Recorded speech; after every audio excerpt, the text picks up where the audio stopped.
Risky institutions are investing $3.4 billion. Is Bitcoin about to skyrocket? Can Ethereum's 1971 moment ignite a bull run? Wall Street tycoons are plotting to hoard coins. Xiao Changpeng is seeking an unblocking, but the MiCA has its own thoughts. Wednesday, September 17th, BitcoinTV English channel, Where is the Coin Chain? I'm Michael. First, let's take a look at the 24-hour cryptocurrency headlines. For the past month, Bitcoin has been a one-way street on exchanges, with prices flowing out of the market and being moved into cold wallets and long-term storage. Since its rally from $105,000 at the end of August to nearly $117,000 today, the largest outflow occurred just as the price was about to fall below $100,000, effectively pushing the price back up. Outflows have recently accelerated, with 13,262 bitcoins sold on September 15th and 3,631 the following day. The market is currently focused on the Federal Reserve's interest rate decision on September 18th, with the CME giving a near -100% probability of a rate cut. With the positive macro news, large funds have jumped on board, moving Bitcoin and accumulating positions simultaneously. Simply put, institutions are using real money to tell retail investors, "We're increasing our holdings. Feel free to do whatever you want." If the interest rate is really cut, BTC may stage a new wave of skyrocketing market. As of 8 a.m. this morning, the CoinGlass Risk Index surged to 62, flashing a red flag for high risk. Bitcoin remained stable at $116,320, but over the past week, the risk index climbed from 58 to 62, reaching 63 yesterday. Remember, the extreme market conditions in February 2024, when the index soared to 83, triggered a market crash that veteran traders still remember vividly. Funding rates, open interest, and the long-short ratio are all rising, and the air is thick with the smell of a margin call. The Federal Reserve will announce its interest rate decision in the early morning hours of September 18th. And the CME is predicting a near negative 100% probability of a rate cut. If this were to materialize, leverage would only intensify and a near-term bullish short collapse could occur at any time. In short, the market is like a needle. It strikes quickly and strikes hard. A reminder to avoid excessive leverage or you might become the next victim. Before the Federal Reserve even struck the hammer, institutions were already scrambling for Bitcoin. In a single day, they scooped up 29,685 bitcoins, worth nearly $3.4 billion, setting a new record for the second highest amount of the year. Total holdings soared to 2.84 million with an average price of $72,437. This was a clear message. Rate cuts are coming, we're holding on to it. Did retail investors get it? Institutions were clearly saying, "I've already bought in, so you can follow suit." Meanwhile, Solana was also firing on all cylinders. August revenue reached $193.5 million, more than doubling from the previous year. Trading tools were the most profitable segment, bringing in $67 million, with Axiom alone bringing in $49.1 million. Pump.fun also rebounded from its lows, reaching $41 million. Infrastructure remained stable at $7.4 million, while the DEX sector reached $22.5 million. Meteora also took advantage of the situation to undercut Radium. Even niche sectors like DeepIn and Pokemon cards saw their popularity surge 5 times and 2.3 times respectively. Solana is a true example of 100 flowers blooming and the leader changing every day. Please like and follow us to sort out the latest developments in the currency circle, chain circle, and mining circle within 24 hours. Click the little bell to join the channel and become a member. You can get the member wealth password from Monday to Friday. Who is the big boss in the Ethereum circle? It must be Tom Lee, chairman of BitMine. According to SR data, his family now holds a fortune of 10.77 billion US dollars, of which 2.15 million Ethereums have a market value of 9.74 billion US dollars, accounting for 1.78% of the entire network. Tom Lee shouts every day, Ethereum will usher in a monster-level market because of AI agents, and Wall Street on the chain. But the truth is, Bitmine hasn't been buying as aggressively lately. After all, he still has to take care of the stock price and can't just focus on hoarding coins. But judging by his relaxed demeanor, he definitely has the aura of, I'm not panicking, you guys can panic anyway. Tom Lee recently stated that Bitcoin and Ethereum may experience a monster-level rally in the fourth quarter of this year. He compared the current market environment to the historical moment when the US dollar broke away from the gold standard in 1971 and believes that Ethereum is at a similar juncture of financial revolution. Leg of this is really the Fed cutting, helps the ISM get back above 50, brings down mortgage rates, so it's a cyclical broadening trade. And then I think, so Ethereum, I think, trades almost like 1971 Wall Street, which was the dollar went off the gold standard, a lot of innovation. Ethereum essentially is a growth protocol, and that's why Bitmine is so aggressively acquiring Ethereum. In 1971, U.S. President Richard Nixon announced that the U.S. dollar would be decoupled from the gold standard, marking the end of the Bretton Woods system. The U.S. dollar was freed from the constraints of gold and, relying on the U.S. economy and credit, rose to global hegemony. This shift also ushered in unprecedented prosperity for Wall Street. Today, Ethereum is considered a key node in the crypto market. AI, real-world assets on the blockchain RWA, the entry of traditional finance into the cryptocurrency market, may be ushering in its 1971 moment.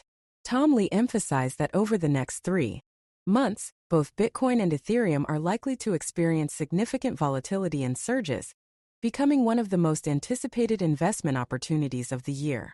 The Federal Reserve has once again taken center stage. A small move, perhaps a 25 basis point interest rate cut, may be the first on September 17th, but this is likely just the start. If interest rates actually fall by 100 to 150 basis points over the next 12 to 18 months, bringing them down to around 3%, liquidity will be firmly easing. For liquidity-sensitive currencies like Bitcoin and Ethereum, this will open a path for upward movement. Simply put, as long as the policy is truly implemented and the market buys in, the crypto world could experience another highlight moment at any time. Washington's recent actions resemble a crypto blockbuster. Yesterday, a low-key, secretive gathering took place at the Capitol, bringing together Silicon Valley tycoons, Wall Street financiers, and energy executives. Their topic of conversation was nothing more than Senator Cynthia Lummis's proposed Bitcoin bill and President Trump's executive order establishing a national Bitcoin reserve. The goal was boldly stated to reach 1 million Bitcoins in 5 years, with taxpayers assured, "Don't worry, it won't cost you a penny." The U.S. Congress recently held a closed-door roundtable meeting attended by 18 Wall Street executives, including MicroStrategy Executive Chairman Michael Saylor and Bitmine Chairman Tom Lee.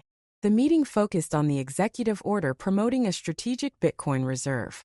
Saylor noted that if passed, the legislation would significantly reduce currency risk in foreign financing over the next decade. The meeting minutes noted that gold valuation was a priority, with tariffs being used as a maneuver to establish a zero-debt, zero-tax mechanism for purchasing Bitcoin.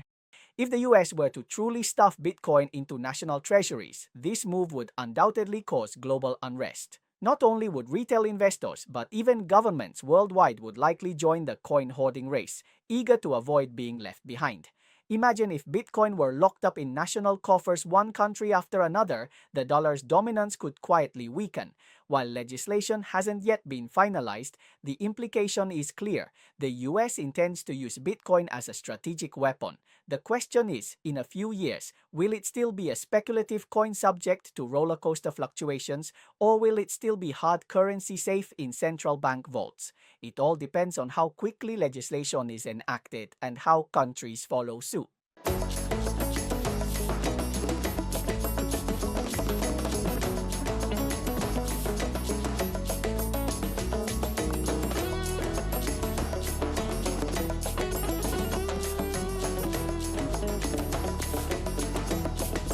Is the policy rebound a spring breeze or a storm? Can Binance recover? With MiCA failing, how long can unified regulation last?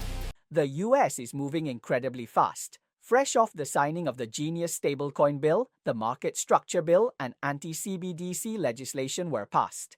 SEC Chairman Paul Atkins even declared that the old arrest first, talk later approach would no longer apply. Consider Binance in 2023. It was targeted for money laundering and unlicensed money transmission, ultimately paying a $4.3 billion fine, and Zhao Changpeng spent 4 months in prison. Back then, Binance was under constant regulatory scrutiny, akin to a tight leash. Now that the tide has turned and policy has warmed, Binance is starting to flex its muscles, seemingly preparing for a major move.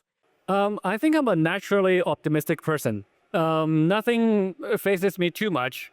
Even when I was in prison, I was pretty optimistic that I would get out. Binance is reportedly in negotiations with the U.S. Department of Justice, DOJ, to remove a key regulatory provision from the 2023 settlement agreement: 3 years of independent compliance monitoring. This requirement was initially seen as a shackle on Binance. If the DOJ ultimately agrees to remove it, it will mean a substantial reduction in regulatory pressure on Binance global operations. However, it's important to emphasize that this agreement only applies to Binance global operations and does not affect its independent legal entity, Binance US. The U.S. Department of Justice recently eased some of its restrictions, freeing several companies from the strict scrutiny of external compliance regulators. Companies have long been dissatisfied, arguing that this arrangement is costly, delays progress, and disrupts normal business operations. Bloomberg News specifically mentioned Glencore, the UK's NatWest Bank, and the Australian shipbuilder Austal Limited as having successfully unleashed their liabilities. Binance is hoping to capitalize on this opportunity, shed its regulatory constraints, and reduce its compliance workload. However, the question remains, with the US crypto scene still tense, whether it can truly escape the scrutiny remains to be seen. The EU is the first to introduce a systematic encryption regulation bill, MiCA. Launched in June 2023, it aims to regulate everything from coin issuance and trading to preventing scams that could defraud investors. It even introduced a license pass, meaning that obtaining a license in one country grants access to the entire EU. It sounds like a free ticket, but the reality is different. MiCA got stuck at the implementation stage after just a few steps. Different countries have their own ulterior motives. While unified regulation is a beautiful idea, it will take time to truly implement it. Global regulators have long warned it could destabilize markets and harm investors if not properly supervised. France has joined Italy and Austria in calling for the European Securities and Markets Authority to take over supervision of major crypto firms. French Financial Markets Authority AMF. The French government has threatened to ban crypto companies licensed in other countries from entering France, fearing that companies could exploit regulatory differences through the MiCA passport, thereby undermining the system's original purpose. This move casts a shadow over MiCA and raises questions about whether the 27 EU countries can coordinate under a unified framework. Legal experts believe this approach may violate MiCA, but while technically feasible, it is highly complex. The MiCA bill, fresh off its promise of EU unity, has seen a reversal within months. France isn't going it alone this time, but has roped in Austria and Italy, joining forces to declare that the regulation of major crypto companies will be handed over to the Paris-based ESMA. Malta, meanwhile, was recently called out for its imprudent licensing practices, and this has escalated into a three-way alliance. Even more shocking, they are also considering changes to MiCA itself. EU regulation has become a family drama. Will it truly unite, or will each side settle its own accounts? This tug-of-war is so intense that even a TV show wouldn't dare to rehash it. Trump has gone all out again, directly targeting the New York Times, its journalists, and Penguin Random House, demanding $15 billion in damages. His rationale is simple: you're smearing me, and you're also attacking my Trump project. The New York Times calmly responded, "This lawsuit is a dead end." Tether CEO, Paul Ardoino, boasted on Platform X, Our profit margin is 99%. This means Tether has absolutely no worries about food and clothing, and its profits are like a cheat. On September 17th, Google Gemini quickly topped the Apple App Store free list, squeezing out its big brother ChatGPT. The AI world is truly changing. British Prime Minister Keir Starmer has suddenly reversed course, abandoning his zero-tariff quota policy, and instead seeking to negotiate with Trump to slap a permanent 25% tariff on British steel. This maneuver is truly a case of taking advantage of others and ending up paying the price. BlackRock recently invested $260 million in Bitcoin and another $360 million in Ethereum. It seems Wall Street has truly embraced the cryptocurrency market as a standard portfolio, with Bitcoin as the ballast and Ethereum accelerating, a textbook example of a buy bull run. Okay, that's the main content of today's program. Our channel focuses on valuable news in the cryptocurrency, blockchain, and mining circles, including news information and in-depth special reports. If you think our channel is valuable, you are welcome to forward and follow us. You can also become our member and receive the member wealth code from Monday to Friday. Let's get rich together and add a zero to our assets in the bull market. See you tomorrow.